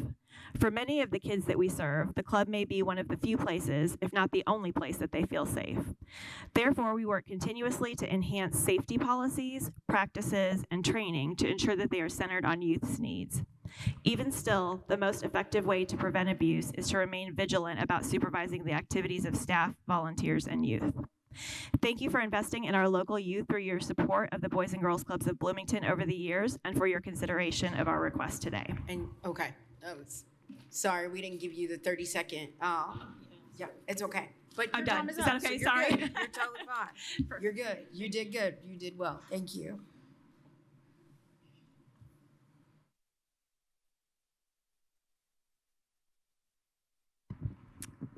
Good evening, and thank you for the opportunity to share our work. I'm Erin Parks, Development Director of Constellation Stage and Screen, Bloomington's professional theater and film organization. And today I'd like to talk about Constellation for Schools, our student matinee and arts education program that provides access to live professional theater for students and educators throughout Monroe County. In the past 3 years, we've seen considerable growth and demand from local schools. Teachers consistently tell us their students talk about these shows for weeks, and because for many it's their first time experiencing live theater, we really want to help even more children. Last season, we served nearly 4,000 students and educators through 23 student matinees, and this year we're already sold out, with over 800 students on a wait list hoping to attend. Our true cost per student is around $15 to $20, but we keep tickets at $7.50 per student to make the experience affordable for all schools. Funding from this grant helps us maintain that accessibility and expand capacity to meet growing interest. With this Sophia Travis grant support, we'll be able to add 8 additional student matinees, reaching up to 800 more students this season. Our lineup includes You're a Good Man, Charlie Brown, celebrating 75 years of Peanuts, A Christmas Story, the musical, a beloved tale of family nostalgia based in Indiana, and Finn, a brand new children's musical from the creator of Doc McStuffins and Vampirina, exploring courage, identity, and self-expression. Each show includes curriculum-aligned study guides that help teachers tie their performance to subjects like reading, music, and social-emotional learning. Live theater is a powerful teaching tool. It nurtures empathy, creativity, communication, and perspective-taking, skills that are essential not just for learning, but for life. When students watch a story unfold on stage, they see people collaborating, problem-solving, and expressing emotion, all things that can't be replicated on a screen. It's an experience that connects art and education in a deeply human way. With your support, $4,000 will serve over 4,500 students from 30 schools and 10 homeschool organizations this year, keeping arts accessible, equitable, and inspiring for the next generation of creative thinkers. You are helping students experience something truly formative, the shared power of storytelling, imagination, and community. Thank you.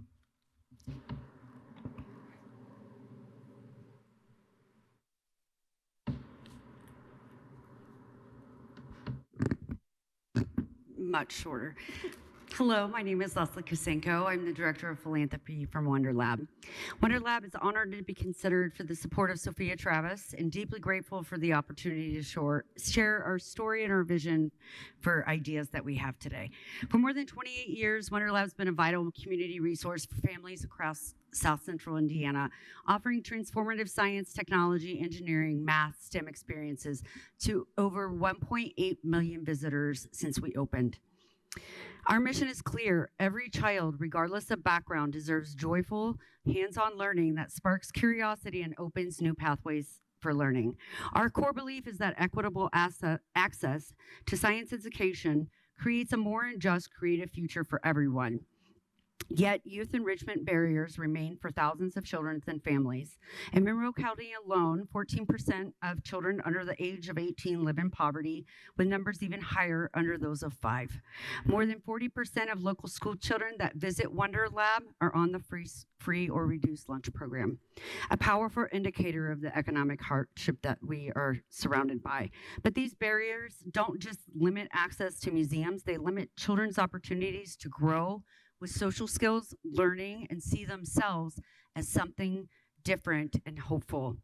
Through our Connecting to the Community Fund, Wonder Lab breaks down these barriers, and we empower social service agencies in our regions like the Boys and Girls Club, New Hope, Middle Way, Big Brothers, Girls Inc., CASA, Family Services, Head Start, Youth Services, and more, as long as Title I schools, to bring groups to Wonder Lab for free.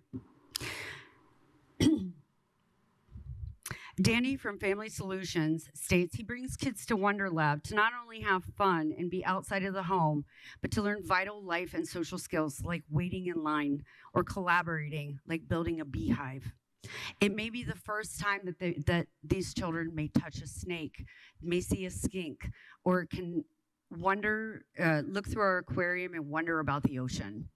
Many of these visitors have traumatic experiences and need a safe space for their families to learn together. A CASA volunteer that brings children says individual visits help potentially remove them from stressful situations that they face at home, and coming to Wonder Lab has that much more impact. Wonder Lab also has many staff and volunteers that are trained and help to teach parents learning behaviors to continue outside of the museum, and we offer those services for anyone that asks. Wonder Lab is a phenomenal example of many different ways to overcome the stigma of failure, keep trying, get to an end result, and all the way have fun. We need help for social services because our demand has skyrocketed. Unfortunately, I'm here today to ask for $16,000 to catch up for what we're funding for social service agencies.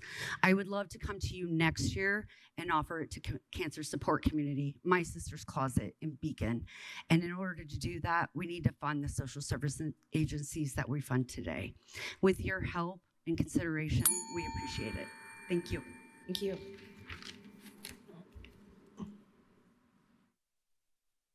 Right. Is there anybody from Planned Parenthood that's here? Nope. Okay. Next up, we have Pantry 279, Protect Our People, and Limestone Media.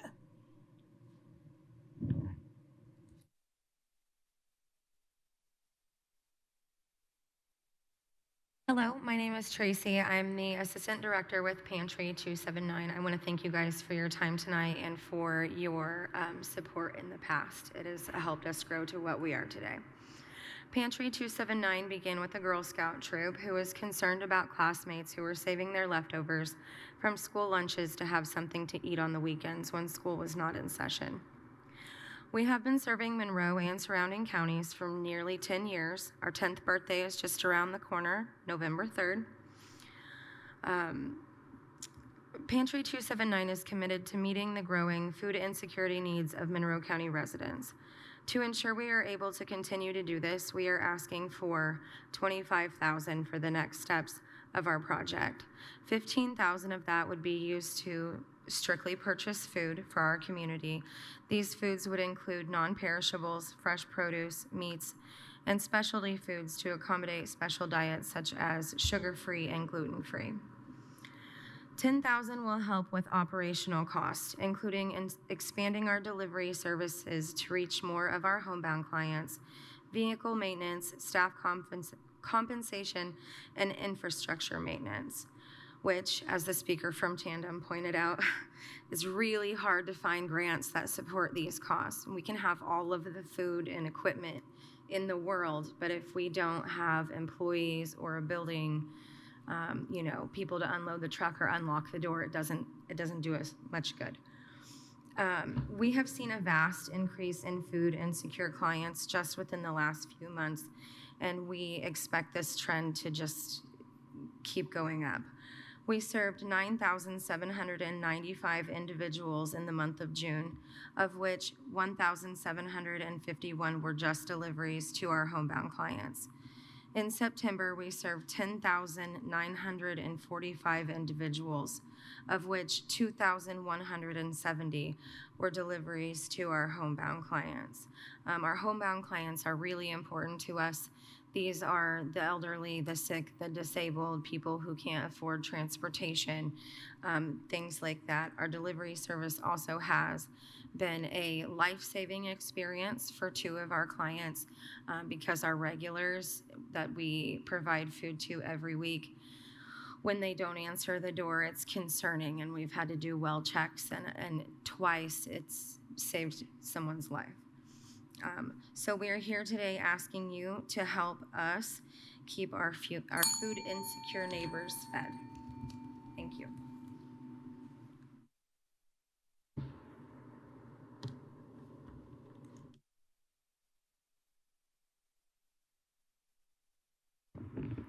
I'd like to apologize to the monitors I took out.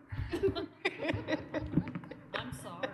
No, I apologize for this. Thank you, brilliant, beautiful, and beneficent committee members, for this opportunity and your time. I'm Melanie Davis, representing Protect Our People and the Front Door, a coming LGBTIQ center. The LGBTIQ community is under attack by our current state and federal governments. The state supermajority has worked for years to block and roll back equality efforts, from passage of State Defense of Marriage Acts to removing gender altogether from bias crimes law to avoid including transgender people, to the forced outing of queer children by public school faculty and administrators, to repealing medically appropriate health care for transgender students. The federal government has removed and blocked inclusion of us from healthcare statistics, narrowly defined gender as relating to only 2 sex categories against all scientific knowledge, portrayed us as the most violent segment of the world's population, to monitors, called us the enemy from within while threatening to have us rounded up and variously dealt with by incarceration, forced institutionalization, or given the death penalty. The totality of this leads to intense fear and stress in a community that has just started to see some appreciable progress in the last 20 years. Queer youth, Gen Z, have grown up in a world where it was mostly okay to be themselves, and they as a whole haven't had to hide to stay alive. And this current state of political stochastic terrorism has the greatest negative effects on them. I won't go into the suicide and homelessness rates because they would haunt anyone with a conscience. But everyone in the community who are on the internet knows them. I was contacted the weekend before last by 5 families, 5, just in one weekend, who are searching for information on how to move forward in this position they're in. And this is the information that we've been providing for the last 2 years with Protect Our People.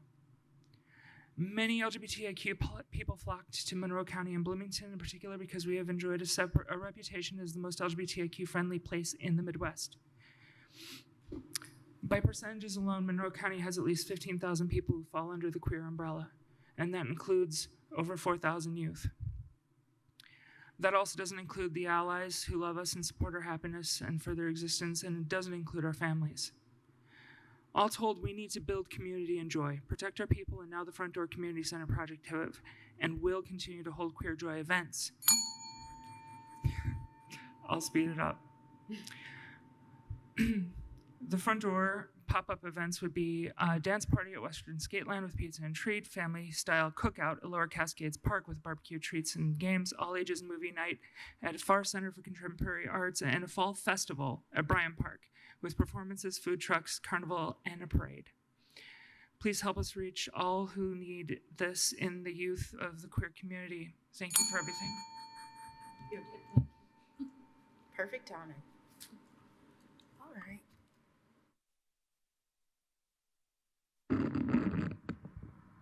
Good evening.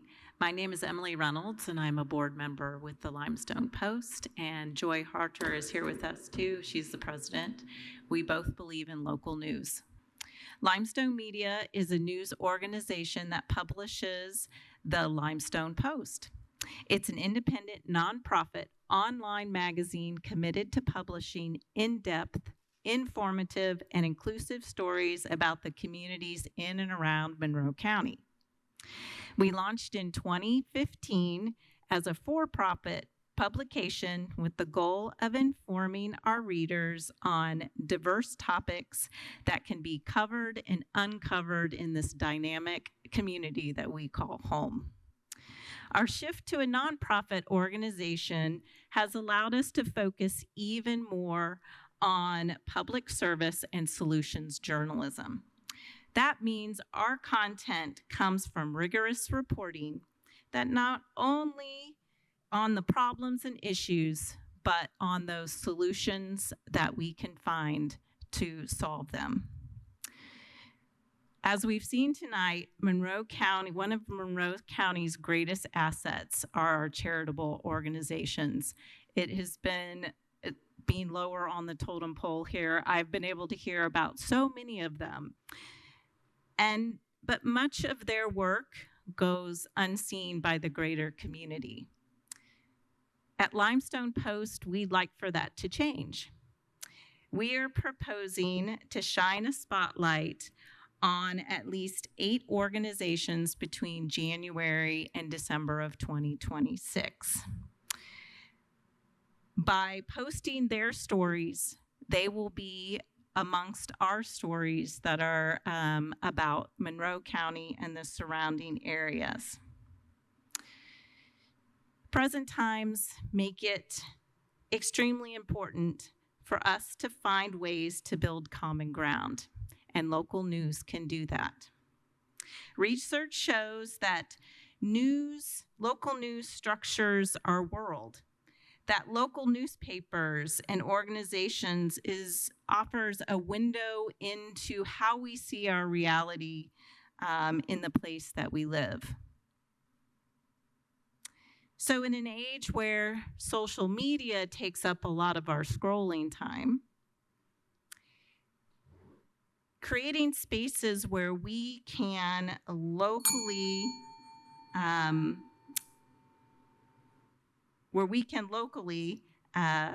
build our community and begin to weave connections and support one another is essential.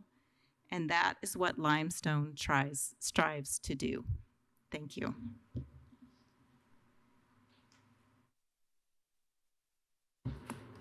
All right. Next up, we have the Monroe County Humane Association, My Sister's Closet, and Exodus Refugee Immigration.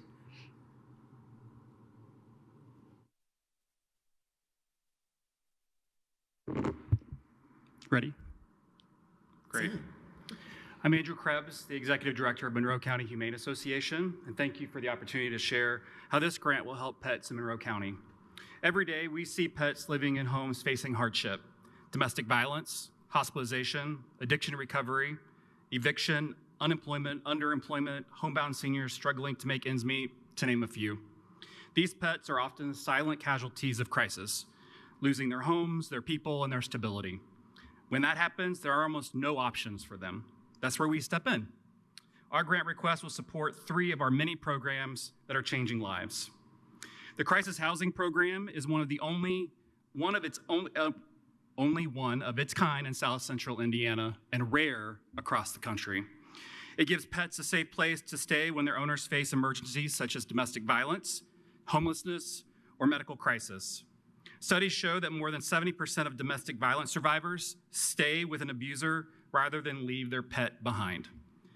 And they can't go to human shelters. Without our program, many people would remain in unsafe situations. Most pets needing crisis housing also require vaccinations and vet care, which we provide at no cost. Last year, we provided 1,455 days of care. This year, we've already exceeded 1,700, and we expect to reach 2,500 by year's end, a 75% increase. Our pet food pantry feeds thousands of hungry cats and dogs each year. Food insecurity forces tough choices. 83% of struggling families will feed their pets before themselves, according to PetSmart Charities. Last year, we distributed 28,000 pounds of food, and this year we're already up 6%. Our spay-neuter assistance program addresses shelter crowding before it starts. One unspayed dog and her offspring can produce 67,000 puppies in 6 years. And according to the Bissell Pet Foundation, one unspayed cat and her offspring can produce over 2 million kittens in 8 years. Our vouchers make surgeries affordable for low-income families, improving animal health and reducing overpopulation. Right now, shelters in our region are at a maximum capacity with no sign of slowing down. Every kennel and office space is full. MCHA's programs are wraparound services designed to keep pets safe, healthy, and out of shelters, reserving those spots for animals in most urgent need. Our passion is helping pets. When we provide a safe place for a pet, we help a domestic violence survivor escape an abuser. When we provide pet food assistance, a fixed income senior chooses to eat instead of going without. Every dollar prevents suffering, keeps pets in homes, and gives families hope when they need it most. Thank you for considering our requests and for supporting this vital work in our community. Thank you. Thank you.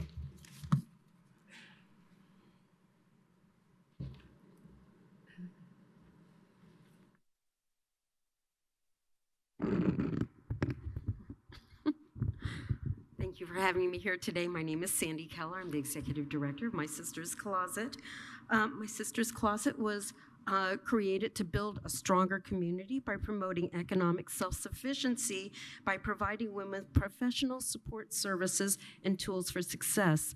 And what we do with that is we help a woman absolutely remarket herself in the way that she's seen on paper, the way she's able to talk about herself, her skill sets, her past employment, and how she is able to walk into a room. Because of that, 85% of the women that we serve are able to find job success within 6 weeks of their first appointment with My Sister's Closet.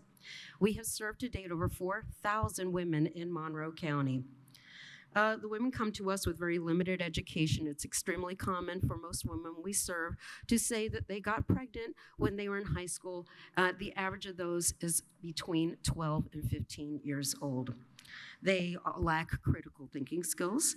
They need assistance moving into better paying jobs with benefits so they and their children and their grandchildren can move into a better life. The idea is that we help them become sustainable long term. It takes incredible courage and determination for these women to move past their circumstances and out of poverty and into sustainable employment. They come to us with the weight of financial stress, they're living in unsafe situations, and they have a history of multiple trauma and childhood ACEs. And because so many of them have recent domestic violence, they are coming to us with extreme anxiety. it is absolutely important that we provide a safe and secure space for them to receive their services. In 2023, we had someone break in, and that caused a lot of concern from clients who wanted to come to my sister's club for services, but they were very concerned about their safety when they got there. We put in a security system, and it had completely reduced the amount of violence outside our building. Unfortunately, we did not have outside motion detectors in the back of our building, and we feel that the recent shooting that led to a death 2 weeks ago would have prevented if we had had them. My sister's closet is going to a new location on the corner of 2nd and Patterson. It is going to be conspicuously close to Wheeler Mission and Beacon, which will serve over 300 men who will be homeless. And again, the concerns are rising of whether or not we are going to be able to protect these women and keep them safe. My sister's closet is respectfully asking for $4,757 to help with exterior lighting, security cameras, motion detected spotlights, upgraded locks, and a professional monitoring system that will provide 24/7 protection and rapid response. And thank you so much for all the ways Sophia Travis has helped the community and helped my sister's closet. We are very, very grateful for everything you've done. Thank you. Thank you.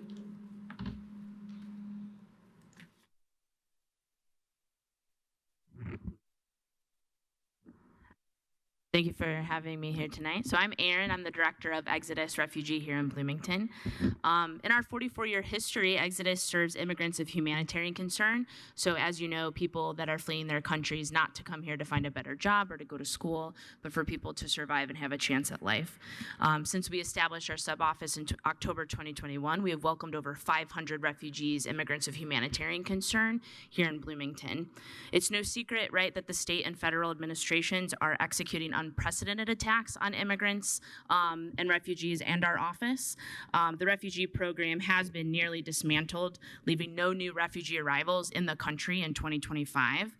And not only are we shutting our borders to people in need, now we're stripping away food and health care from refugees as the recent bill took away SNAP and Medicaid from refugees. Families are also living in constant fear of deportation and retaliation by the government. So for our clients, right, the U.S. is supposed to be a place of hope, and we intend to keep that hope alive despite the sweeping discriminatory policies that run our country right now. So typically, right, we provide all the upfront services for refugees coming to the country, everything from welcoming them to the airport, setting up housing, food, medical, education. Overall, we ensure clients are self-sufficient here in Bloomington, but it's important to understand that this adjustment doesn't happen in a few months. It can take years, and for that reason, our programs actually allow us to serve people for up to 5 years from when they arrive. And we continue, even without arrivals, to provide these wraparound support services that include case management, employment, legal, and mental health services. To give you a recent example, we had a woman who was working, paying her bills. She received a cancer diagnosis, so she could not work full time, and a lot to manage, right, when you're getting cancer treatment. She had a case manager helping her. She actually lost her health insurance, no fault of her own. It was completely the state's fault. The case manager reinstated her health insurance within 24 hours, so she did not miss her cancer treatment. So for these reasons and many more, right, it's critical that our office remains open and we quickly and adeptly serve the needs of our new immigrant neighbors who are an integral part of our community. That's why we're asking for $5,000 to contribute to our emergency assistance fund that allows us to do that. And remembering that our immigrant neighbors are our coworkers, our family, and our friends. We remain committed to doing this work here in Bloomington despite the powers that be that want us to stop. We hope that you partner with us in doing so and take a stand in supporting refugees here. And I'm happy to report that that client is in remission and doing very well, working again. And those are the awesome stories we get to see at Exodus. Thank you all for your time. Thank you. All right, next up we have Second Baptist Church, Amethyst House, and Harrodsburg Heritage Days.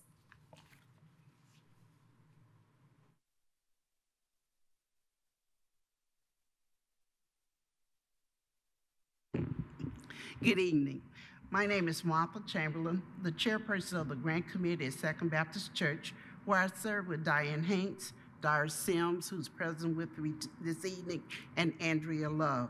Thank you for allowing me a few brief minutes to share some information concerning Feed the Needy Pantry. The pantry is located in the basement of the historic Second Baptist Church, which is a part of the near West Side community. The West Side community is the home to a substantial percentage of Bloomington low-income population. Second Baptist Church has been the home of a thriving congregation since 1872 on the West Side. The church has fight hunger by operating Feed the Needy Pantry program. The pantry is open 2 days a week, Monday and Tuesday from 10 to noon. We serve an average of 110 clients per month. Financial contribution and a food drive twice a year help sustain the pantry. Members of the church volunteer to staff the pantry each week. Through a partnership with Hoosier Hill Food Bank, we can secure food items at cost to support the pantry. Over the last 2 years, with the increased cost of rent, food, and other things, the number of families seeking food has grown substantially. Last year, with funds from the Sophia Travis grant, we were able to offer a better variety and more protein. Turkeys during Thanksgiving, hams during Christmas, eggs during Easter, purchase ground beef from a local meat packing company, and through the Hoosier Hill Food Bank, we was able to purchase fish, tuna, peanut butter, and other protein items throughout the year. The families and persons we serve include many who are unhoused. They need items that they can eat which do not require cooking. This year, we serve more families and persons than last year due to the increasing cost of food. If awarded the Sophia Travis grant, we will continue to serve the family and unhoused people in the city of Bloomington, the near West Side, and Monroe County. Thank you so very much for your time.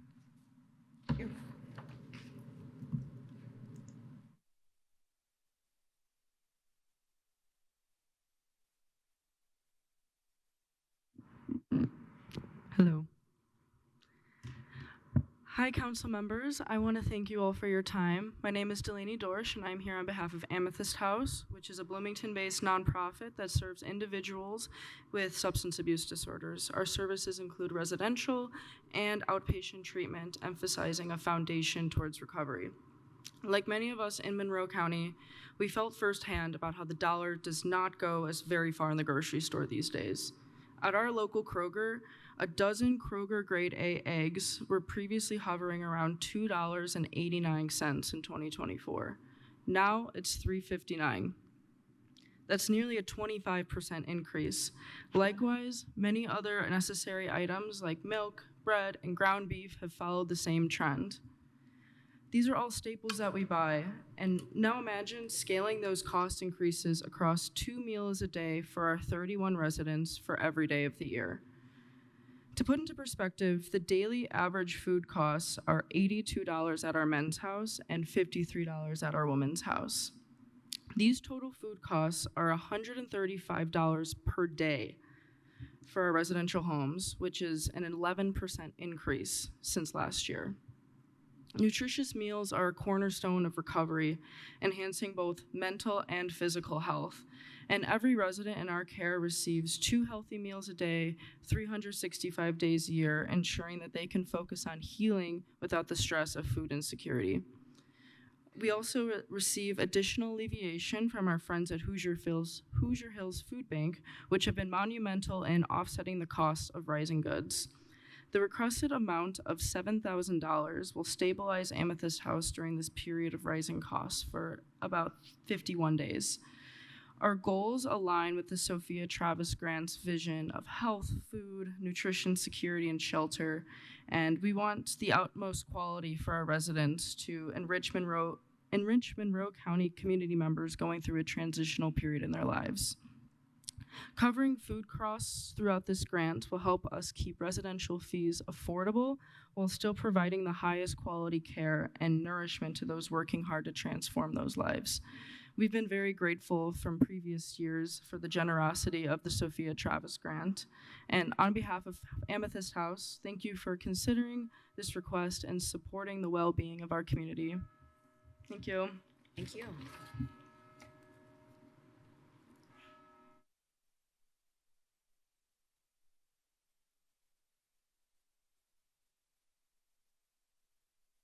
Hi, good evening, folks. First, I'm like to thank you guys for inviting us here, and I really don't envy your task of sorting through all of these worthy causes. I am so glad I'm on this side of the podium. My name's Paul Strain. I'm the president of Harrodsburg Heritage Days. We're coming up on our 39th annual Harrodsburg Heritage Days, making us one of the longest festivals actually in Monroe County. Our festival, we've continued to grow with the help and hopefully with your help. We're hoping to bring another attraction to the festival.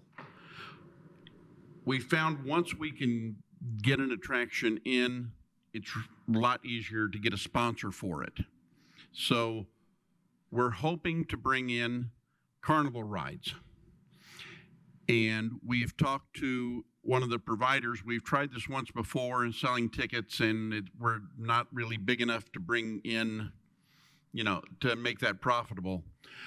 We're asking for $4,500, and with that, we can bring in carnival rides to our festival free of charge.